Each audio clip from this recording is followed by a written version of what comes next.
The Vosges have always been a realm of stories, defined not only by terrain and forest, but by legends, of giants and spirits, of druids and hidden paths, of floods that once reshaped the world. Here, memory does not live in books alone. It lingers in the landscape. In the first part of this journey, we stood upon one of these heights, at Haut-Koenigsbourg and the quiet ruins of the Oedenbourg beside it. Two fortresses sharing the same ancient ridge, their names echoing something older than medieval craft.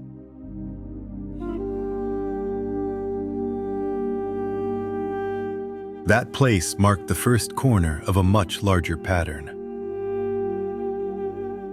A geomantic triangle laid across the landscape itself. An exact equilateral form stretching more than 5 kilometers on each side, linking 3 extraordinary places. The Oedenbourg, not far from Haut-Koenigsbourg, the Rocher du Crocodile, and the Rocher de Reptile on the Taennchel, the site we will visit today.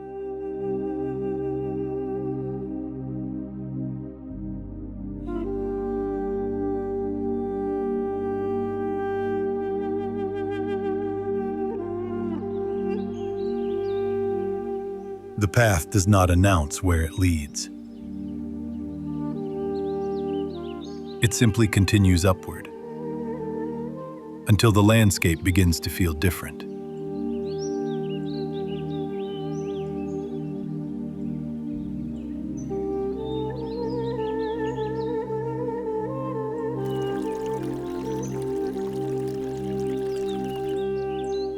For millennia, the Tentel Ridge has been regarded as a sacred mountain, a place set apart.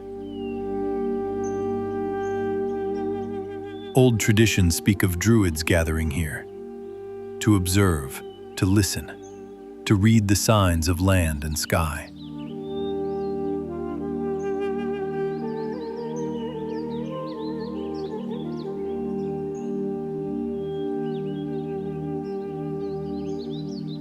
Other tales speak of giants, beings said to have walked these heights when the world was still young, leaving behind stones too large, too deliberate to be easily dismissed.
Once again, as on so many excursions, we find ourselves on a historical boundary path.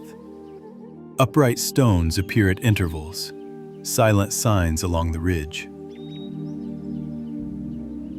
For most who pass this way, they signify little more than former borders. Yet they often stand where far earlier places have endured, where remnants of a previous world persist, now barely legible to the modern eye.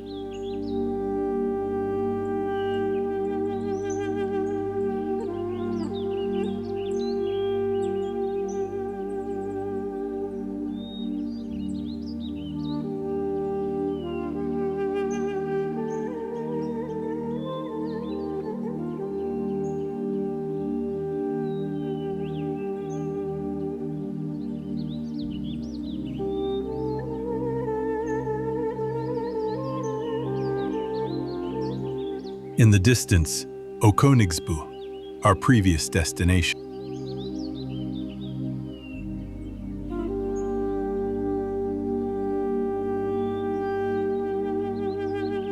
We continue toward the Rocher de Reptile, the next corner of the geomantic triangle.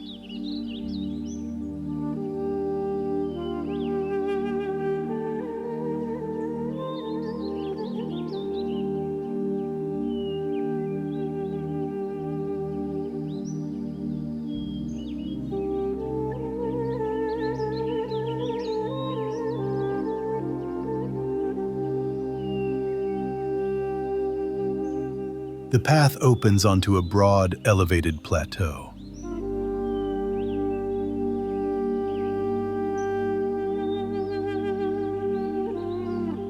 Here, the land no longer guides movement, it holds it.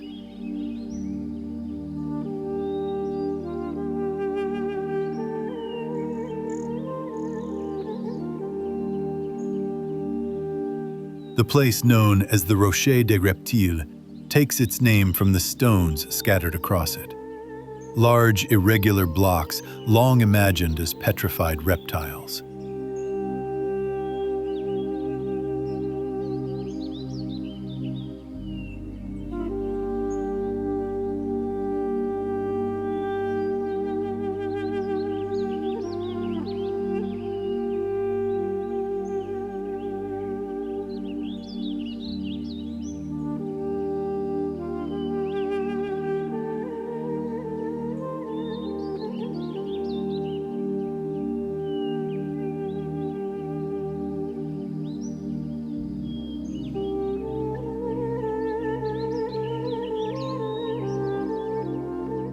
Among them stands the Rocher du Crocodile, a form that seems to hover between geology and image.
This place lies high above the surrounding valleys, open to wind, mist, and distant horizons.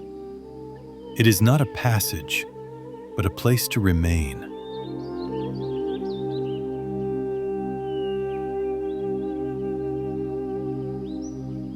Local legends speak of giants said to have turned animals to stone up here. Standing on this spot, one cannot help but wonder, what did this ground represent long before stories began to form around it?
From this plateau, the pattern does not end, it deepens. The geomantic triangle is formed by three places: by the mountain that carries Haut-Koenigsbourg and the ruins of Oedenbourg, by the Rocher de Reptile here on the Taennchel, and by the Rocher du Crocodile, lying some 5 kilometers to the north, a place we will reach in the third part of this journey.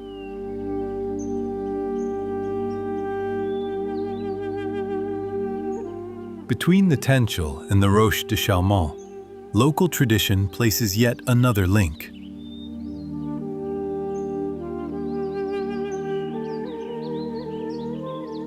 On the way stands a solitary mass of stone. Seen first from below, the Rocher des Géants, the rock of the giants, rises like a remnant, set apart from the surrounding ridge. In local legend, this rock was believed to be a pillar, one end of a vast bridge stretching across the valleys to the equally impressive Rocher du Crocodile, long ago when the lowlands were said to be covered by the sea.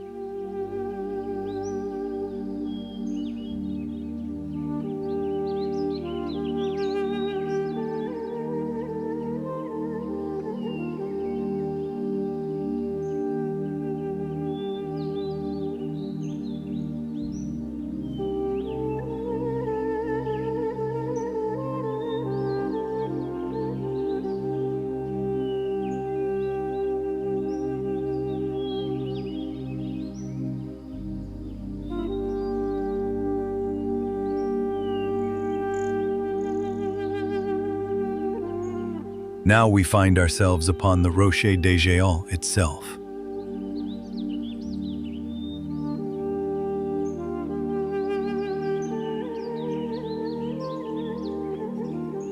Across its broad surface lie countless shallow basins, more than 100 by some counts, depressions worked into the stone.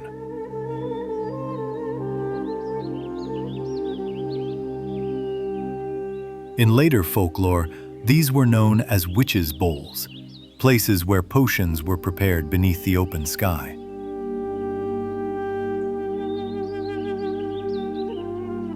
Other interpretations associate them with Celtic druids.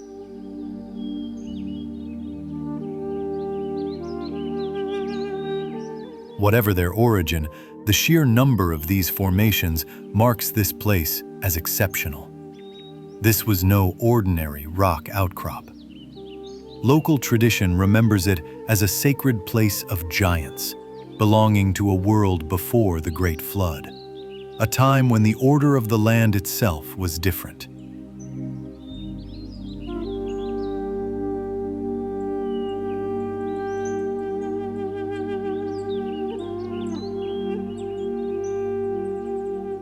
This ridge is full of such traces. Not far from here, further up on the Taennchel, an iron ring is embedded in the rock. Its Latin inscription reads, "In diluvio salus Noe," in the flood, Noah's salvation. The ring was installed in the 19th century by a resident, conceived as an allusion to a mooring ring for ships. Local legend holds that this was once the place where Noah's Ark is said to have made a stop.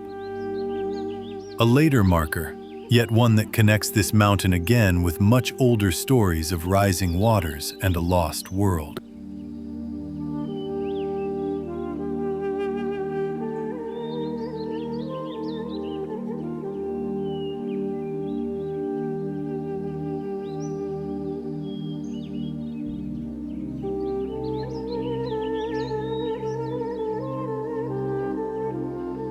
Across our first two excursions, a consistent observation has begun to form. From the ridge of Haut-Koenigsbourg and the Oedenbourg to the heights of the Taennchel, we have encountered sights that resist being read as ordinary.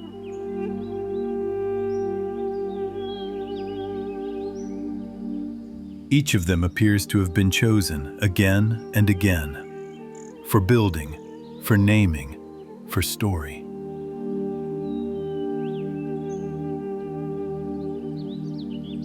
Taken together, They suggest that the alignment between these places is not accidental.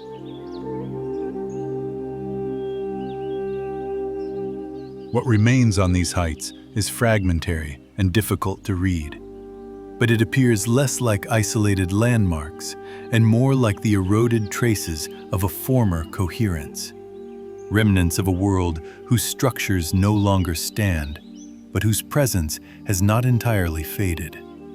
The names and legends attached to these places seem to echo the same impression. From here, the line continues northward. Beyond this ridge, beyond the Taennchel, another place waits, the Rocher du Crocodile. There the triangle reaches its final corner. That height, the Rocher du Crocodile, will be explored in the next film.